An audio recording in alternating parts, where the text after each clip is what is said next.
இன்றைய ஸ்ரீ சர்வ மகாசக்தி ஆயுஷ் அமாவாசைக்கு அன்னதானம் வழங்குவர் ரமேஷ் பொது.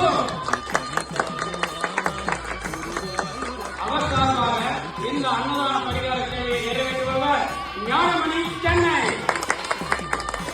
அவருக்கும் அவரது குடும்பத்தினருக்கும் நமது வளர்ச்சியை முன்முறை ஓம் சாந்தி ஓம் சாந்தி ஓம் சாந்தி. அன்பு பக்தர்களே, ஒருவன் மீது ஆகுவதற்கு முன்பு இந்த மந்திரத்தை கூட பற்றைகிறார். எனக்கு கிடைத்த இந்த